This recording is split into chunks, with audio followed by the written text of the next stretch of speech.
This is a program called Grow Through What You Go Through. And it's talking about mental health and about gardening, which a lot of people found very organically this spring as far as being stuck at home and finding things to do. But there's a lot of ways that the process of gardening can really help, like in a scientific way as far as for helping mental health, and it's fun just to have an outlet. So there's many ways that it can be of assistance. So we're going to start with Jessica Brown from Mental Health America, and she's going to be talking about mental health and some of the statistics behind that. And then Dana from Purdue Extension is going to be doing actual gardening with us. So I'm very excited to get started, and so we'll do a quick transition here. And I'm Sarah Trover from the Vigo County Public Library. Even though you're not here with us, you are in spirit, so we're going to do our best to make the next hour super fun. So thank you. And I'm going to be on here too, helping moderate. So if you have any questions, just let me know. If the volume's not working, anything like that, I'll be able to change as much as I can so that it's helpful. All right. So thank you. Right. All right.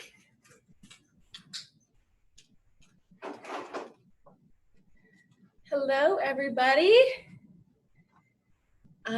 So as she said, I'm Jessica Brown. I'm the Director of Development at Mental Health America of West Central Indiana. It is in Rives neighborhood near 15th and Locust.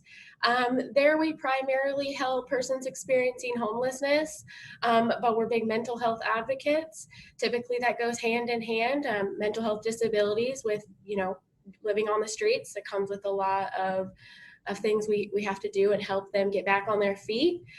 We also have a suicide prevention coalition there.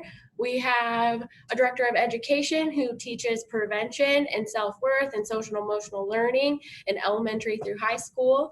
And we have a medication program to help some gap funding so people can get medications that they need.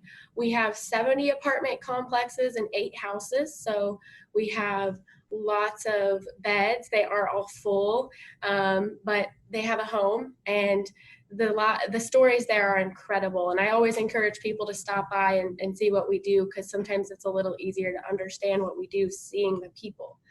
But anyways, without further ado, I will get started in mental health. I'm a big mental health advocate as a survivor and my own mental health journey of getting professional help and now working in the field. I am very passionate about this. It's a sad topic, but it's important to understand and be aware that you matter, your life matters, and that people care about you. So I'm going to talk about that, some, like she said, some data, and then go into the actual event. Okay. So why self-care is essential.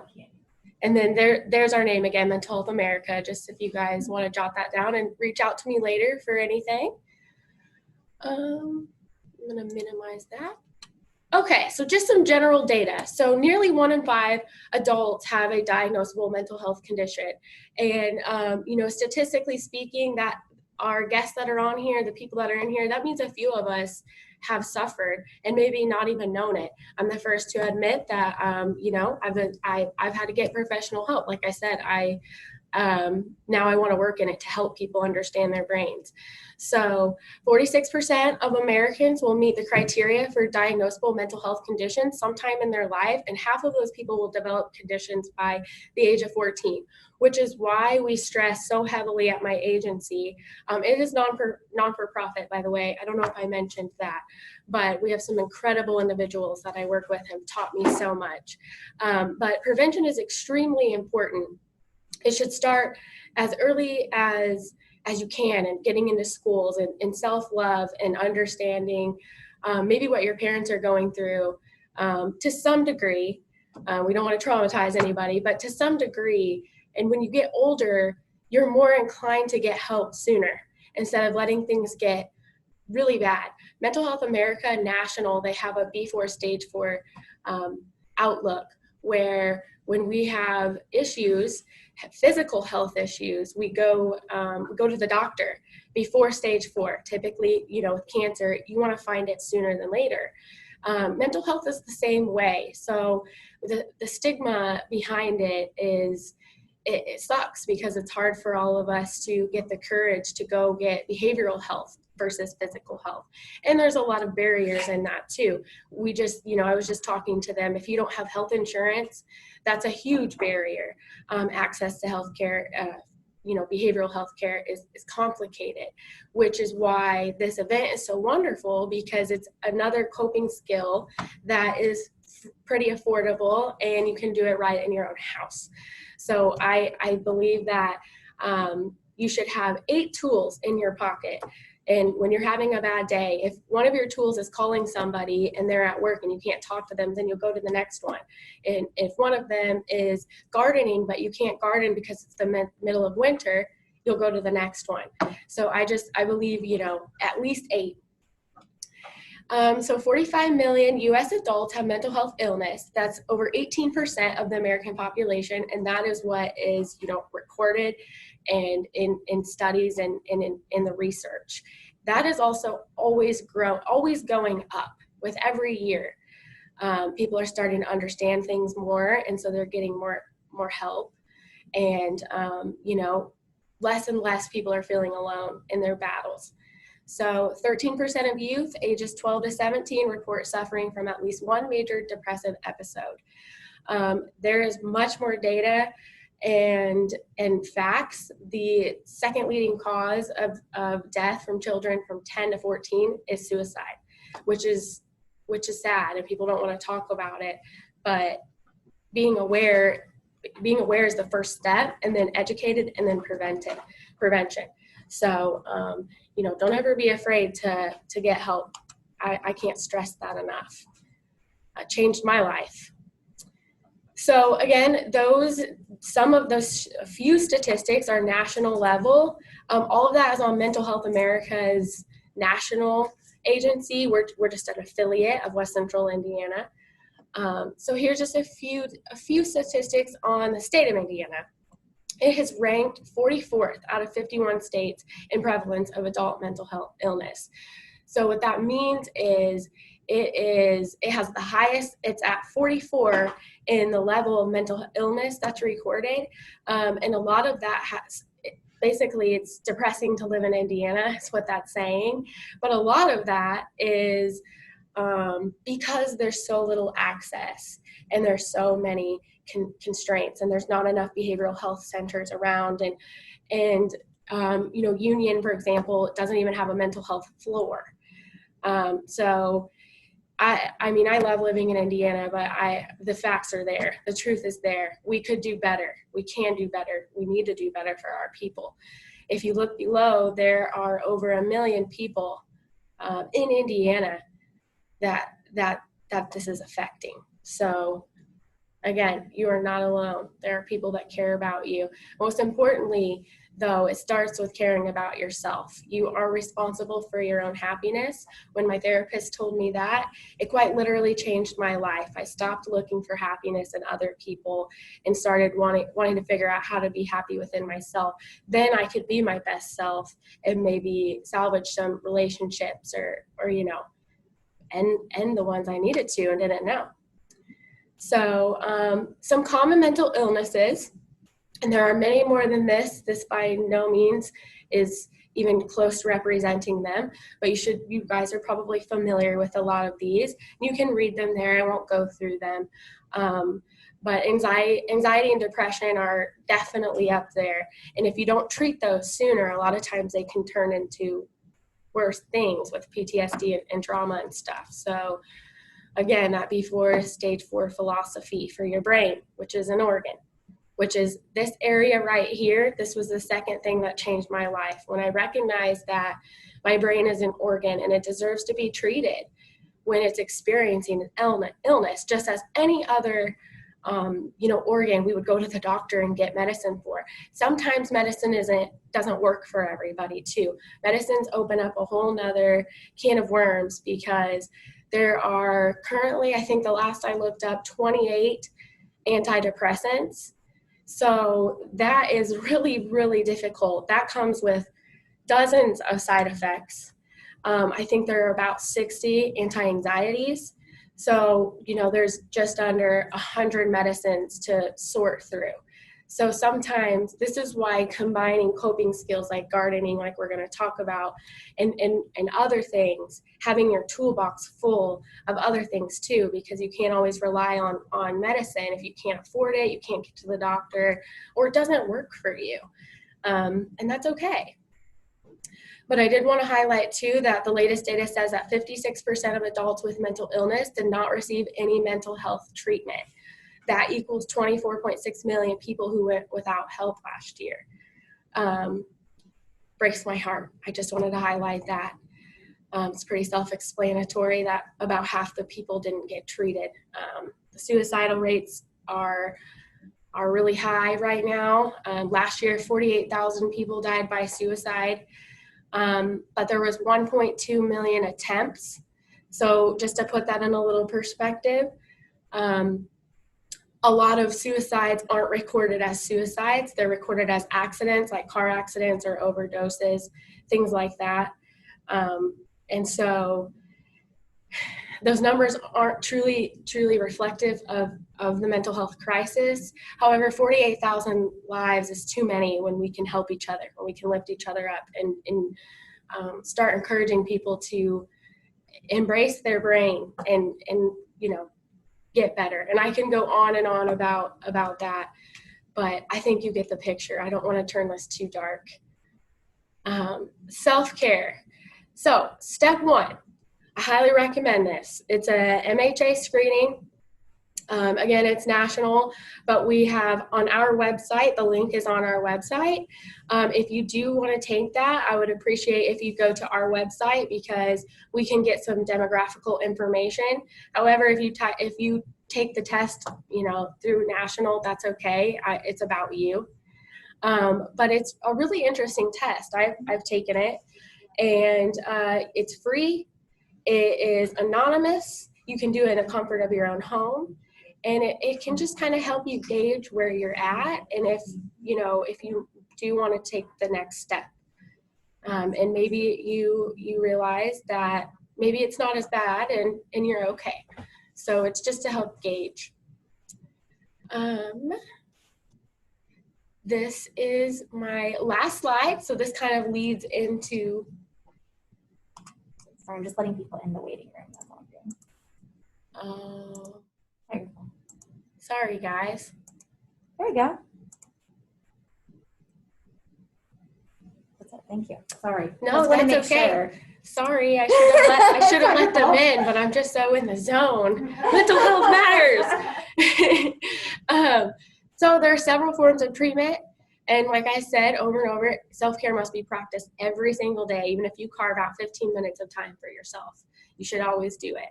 According to Royal College of Physicians and many other credible sources, just quick Google searches on all of these kind of topics, you can get so much more information and details and statistics if you like those, like I do. But pharmaceutical drugs are increasingly expensive and are not always as effective as they appear, as side effects are a leading cause of admissions to the hospital. This is especially hard for elderly folks, which is, again, a whole nother topic.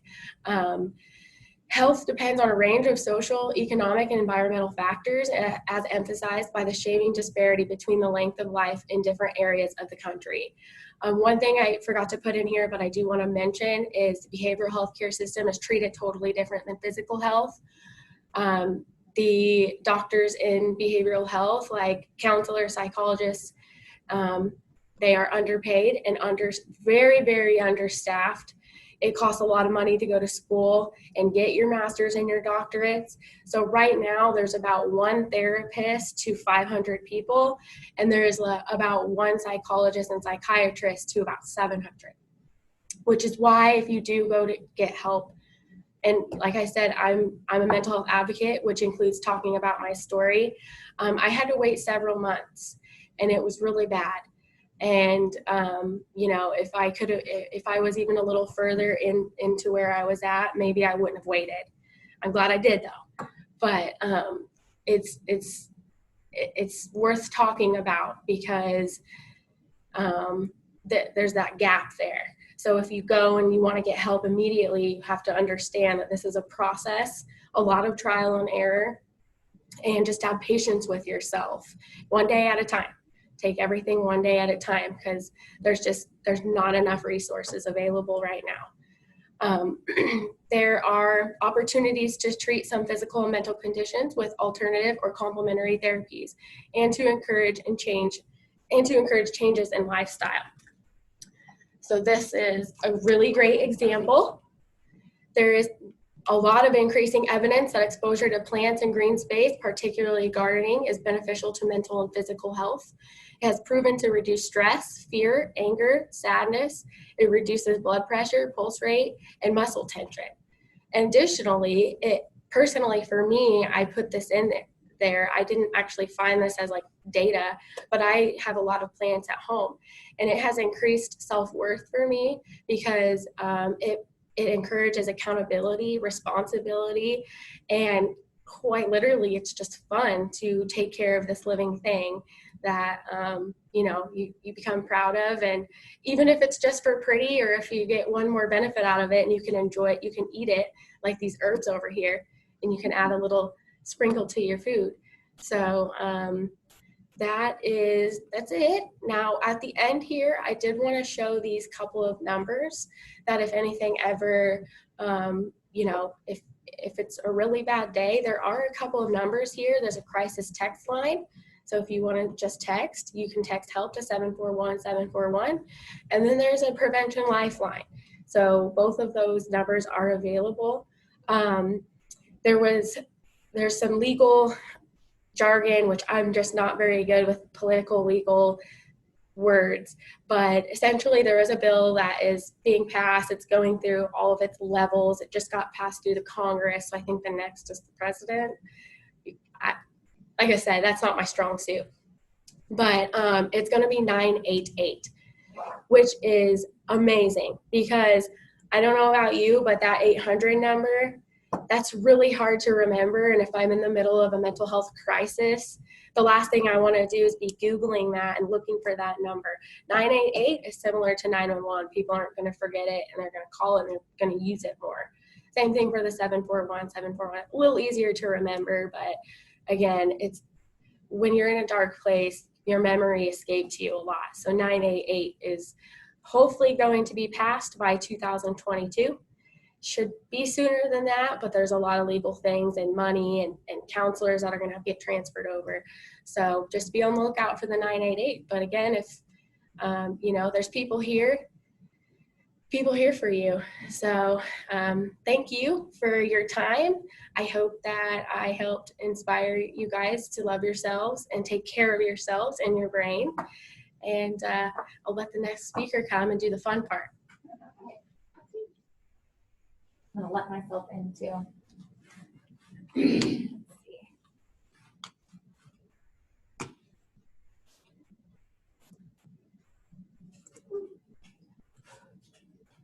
All right. I'm going to say you're up. Cool.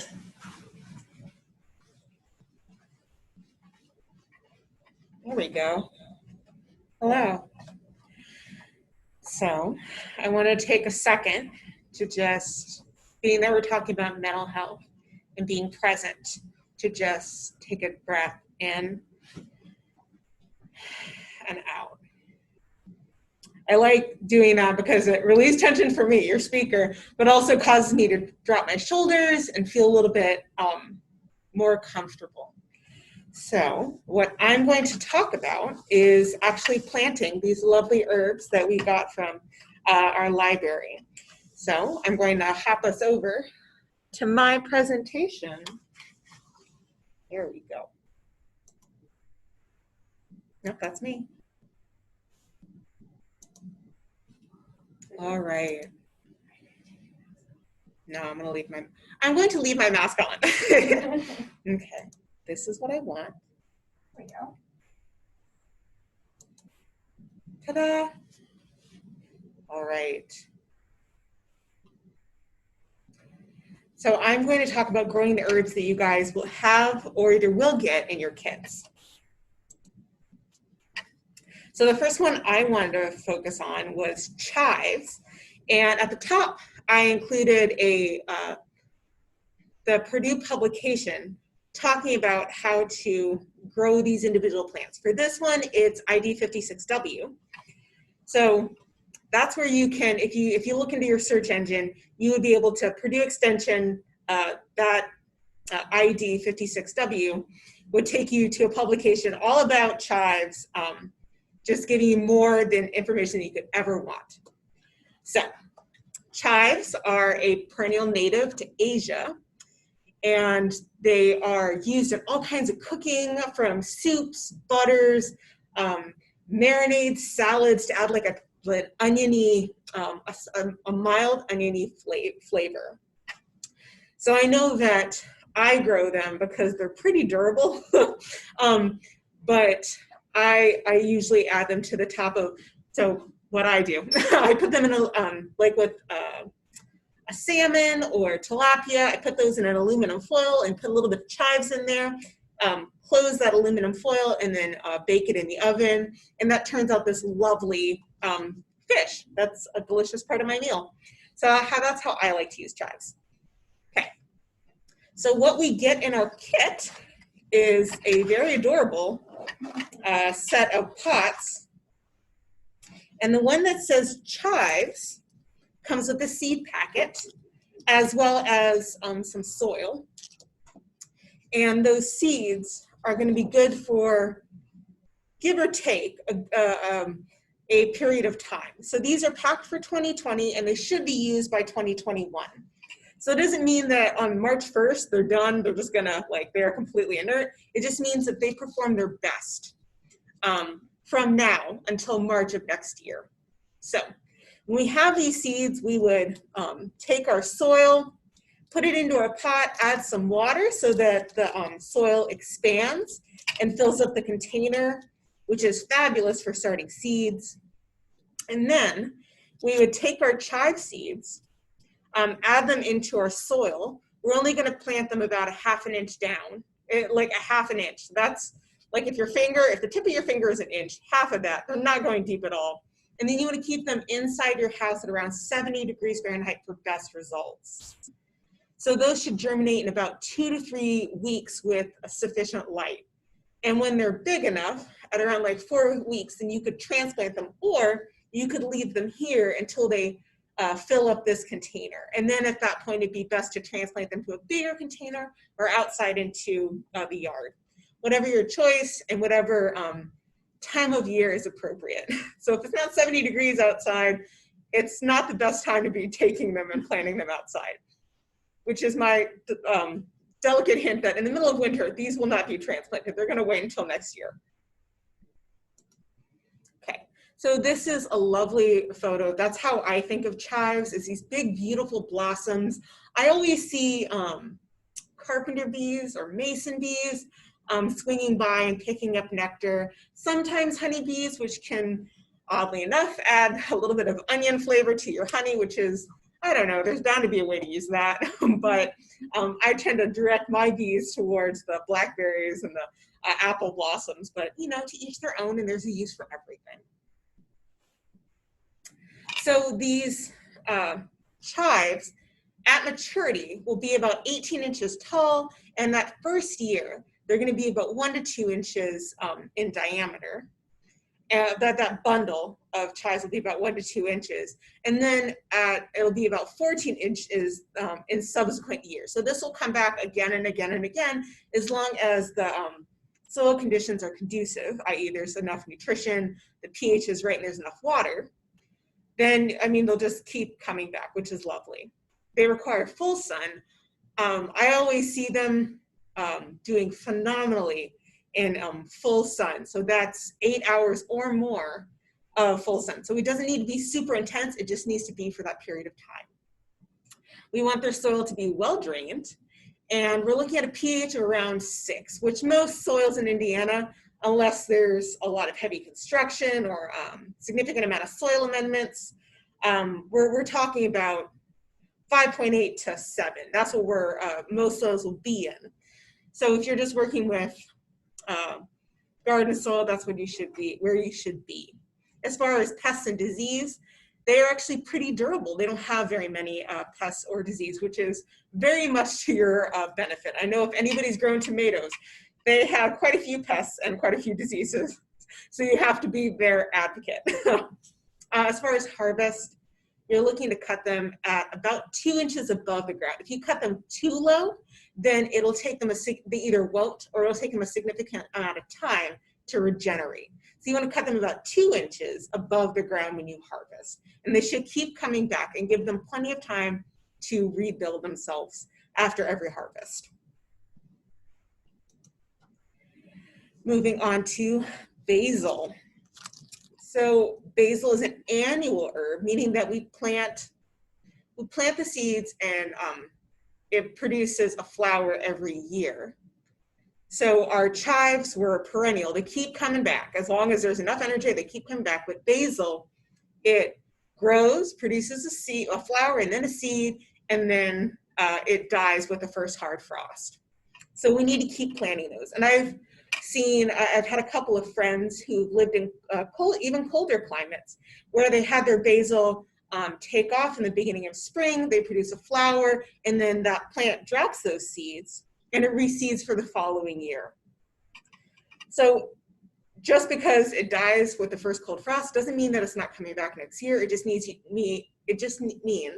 that it either needs to be reseeded or the seeds will come back the following warm spell or warm season.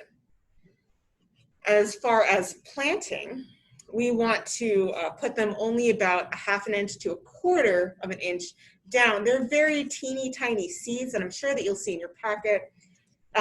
Same procedure that I demonstrated before, which is you add the soil packet into your pot, add that water so that the soil expands, and then we're only gonna dust those basil seeds right into the soil. We don't want to plant them deep because they could not come out of the soil. We want to just put them just below the surface of that soil. And we also want to prevent crusting because it's a teeny tiny seed. We don't want the soil to crust and be too hard to break through for that seed. And if anybody has any questions, please don't hesitate to let Sarah know in the chat. So those seeds are getting planted very shallowly, and they should emerge in about 8 to 14 days. So we're looking at about 2 weeks. It's not tolerant of water stress, and by that I mean we want to give them a regular, continuous amount of water. So we want to soak the pot through, and then when the top 1/2 inch is dry and like dust in your hand, then we want to re-water. If we add too much water and then no water for a long period of time, the plant won't perform very well. And we'd hate for that to happen to our beautiful little plants. As far as harvest, the foliage should be harvested. So we're not necessarily going to eat the flower. I don't think that's very common. Most people love basil for its leaves. So we're going to harvest when you feel it's appropriate. I like my basil leaves rather big in order to add to what do I add to? I make pesto every once in a while, but salads. Oh, I made an amazing cauliflower salad. It turned out so good. And I added basil. But when I harvested them, I harvested my basil plant from above the first 4 leaves. So they come in alternating pairs, and I go 2 pairs up and I harvest above that. And then the plant will regenerate with time. And the harsher the harvest, the more time it takes for the plant to bounce back. So just be aware that we don't want to harvest the plant entirely. That wouldn't be very helpful. They use their leaves for photosynthesis to make energy. We don't want to completely clear out its photosynthetic capacity, but we do want those leaves. So leave enough of the plant so that it can regenerate. Just don't do a severe harvest. And if you do, make sure to give them time to rebound. I think there's a metaphor about mental health in there. So take as you will. Okay. And I have a picture here about lovely Thai basil and purple basil. I love Thai basil. It is the best thing in Asian spring rolls, and purple basil for its beautiful color. I think that there's a lot in gardening that goes with appreciating nature and being mindful. So having those moments of self-reflection where you realize what a beautiful world we live in and truly cherishing what's out there. And we can do that by gardening and even taking our gardening inside during the winter and appreciating our plants indoors. Oh, we went backwards. Oh, there we go. Okay, so moving on to parsley. So parsley is a biennial, and it is native to Southern Europe and Western Asia. I personally didn't know that, and I found that a wonderful fact, though I do recognize it from a lot of Asian cooking and some European cooking, so it does make sense. It's a phenomenal source of vitamin C and vitamin A, iron, and it also apparently yields some fatty acids and volatile oils, which are lovely to smell, as I'm sure anybody who's cut into a fresh bunch of parsley knows. When we plant parsley, they can be a little tricky. They can be erratic and have low germination rates, even under optimum conditions. So the way I like to do it is I always give seeded parsley a good try. Take care of it in my home with good light, good soil. But sometimes it comes to that I just buy the potted plant from my big box store. So there is no shame in that. It's still some delicious parsley that you can add to your meals, and recognize the fact that you have achieved something, you've grown something, and you've added it to your food. So you completed that cycle of growing farm to table where you grew your own food, which is a wonderful source of self-accomplishment. So when we plant our parsley, we want to have rich soil, which is what we have in our little containers here. And we're going to cover the seeds and plant them no deeper than 1/4 of an inch. So that same just under the surface of the soil, just to give them, because they are also teeny tiny little seeds. We don't want to have them fight up through all that soil. We just want to just underneath the surface, give them water and not too much. That's a chronic issue with container gardening, is overwatering, because we love them so much and then we water them too much and then they die. So parse out your watering, use it when it's needed, just enough to make sure that the soil is moist and that the seed can thrive. Oh, there we go. So those are some beautiful pictures of flat leaf parsley, curly leaf parsley that, kind of make me a little bit hungry, but they are some beautiful types. What we have in our kits is Italian green parsley, so look forward to that. And last, as far as pests, parsleys have a few enemies out there as far as like those insects. There can be the aphid, which is that little guy at the center bottom. There can be cabbage looper, the one on the far right, which I always see destroying my kale, much to my indignation. But they also, cabbage loopers turn into those cabbage looper butterflies, which are those white butterflies with the black spot on the wing that you always see flying by, and I'm like, you've destroyed my kale, my Brussels sprouts, or my parsley in this scenario. So keep an eye out for those enemies, and it may not require pesticide, it may just require picking them off. That is an excellent and organic solution to controlling for those insect predators that are just looking for their lovely lunch, but that's my parsley that I worked very hard to get there. Okay, so as far as harvest, the way that we harvest is we group them together in a bunch, and then we use a sharp blade or scissors to make a clean cut. And we want to cut at least 1.25 inches above the crown of that plant. We don't want to go too low, because then again, it takes a long time for that plant to regenerate. We want to do a moderate harvest and not really harsh harvest, because it takes a long time to rebound or come back from those harsh cuts. So we want to do continual medium-sized harvest. Nothing too crazy, just crazy enough, and just enough to meet our need. Sure, there's a mental health illusion in there as well. So with that, I would love to take any questions or concerns that people would love to share.